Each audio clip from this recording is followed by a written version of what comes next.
الحمد لله كفى وسلام على عباده الذين اصطفى أما بعد فقد قال الله تبارك وتعالى في كتابه المجيد بعد أعوذ بالله من الشيطان الرجيم إنا أنزلناه في ليلة القدر وما أدراك ما ليلة القدر خير من ألف شهر صدق الله مولانا العظيم. وكان النبي صلى الله عليه وسلم إذا دخل العشر شد مئزره وأيقظ أهله وأحيا ليلة أو كما قالت عائشة رضی اللہ تعالی عنہا. میرے محترم بزرگوں اور دوستوں، میرے غیور نوجوان ساتھیوں، اللہ کا بے پناہ فضل اور کرم احسان ہوا کہ اس نے یہ ماہ مقدس ہمیں پھر سے نصیب فرمایا، اور اس کا یہ دوسرا عشرہ چل رہا ہے. آج جس وقت میں یہ ریکارڈنگ کروا رہا ہوں 18 روزے پورے ہو چکے ہیں، اور 2 روز کے بعد یہ آخری عشرہ شروع ہو جائے گا. یہ آخری عشرہ کیا ہے؟ آخری عشرہ یہ پورے رمضان کا خلاصہ ہے، نچوڑ ہے، عطر ہے.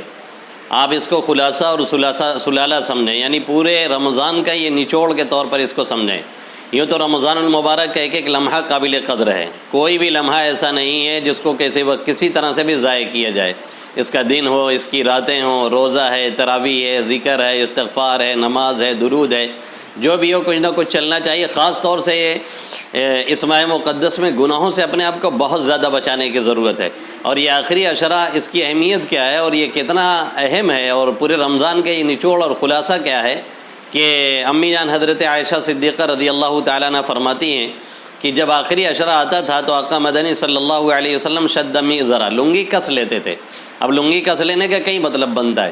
ایک مطلب تو یہ ہے کہ بیوی وغیرہ سے بالکل ازواج مطہرات سے دوری اختیار کر لیتے تھے، عبادت میں انہماک بہت زیادہ ہو جاتا تھا. دوسری روایت میں ہے کہ آپ کے چہرے کی رنگت بدل جایا کرتی تھی. تو ایک تو یہ مطلب ہے. دوسرا مطلب یہ ہے لنگی کسنے کا کہ عبادت میں کثرت. جب ہوتا ہے کوئی آدمی محنت سے کوئی کام کرتا ہے تو بہت سے لوگوں کو آپ نے دیکھا ہوگا کہ وہ کمر کو باندھ لیتے ہیں کسی کپڑے وغیرہ سے، یعنی اس طرح سے بہت زیادہ آپ عبادت میں انہماک کیا کرتے تھے، بہت زیادہ منہمک ہو کر کے عبادت کیا کرتے تھے.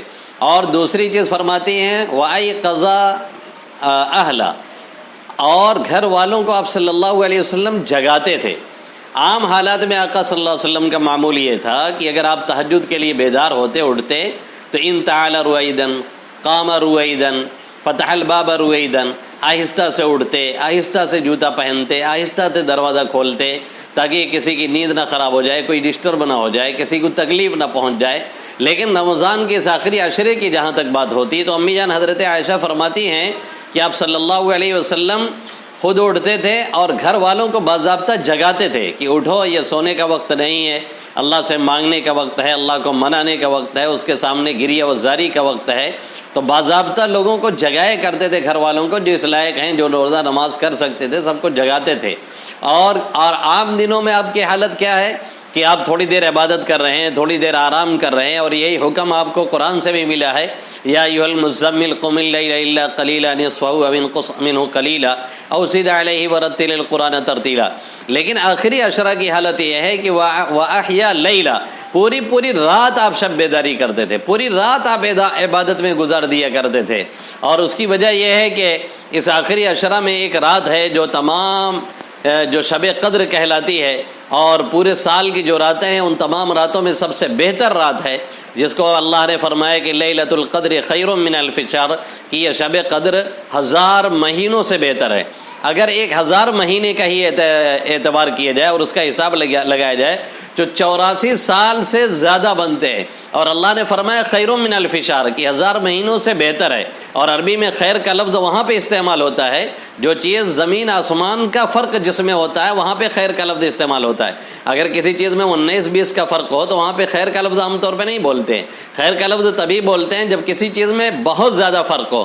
تو اللہ نے فرمایا کہ لیلۃ القدر خیر من الف شہر، 1000 مہینے سے بہتر ہے. اب اگر 1000 مہینے کا صرف حساب کیا جائے تو 84 سال بنتے ہیں، اور اس سے کتنی زیادہ بہتر ہے وہ اللہ ہی جانتا ہے. تو یہ رات بھی اس مہینے اس آخری عشرے میں آتی ہے.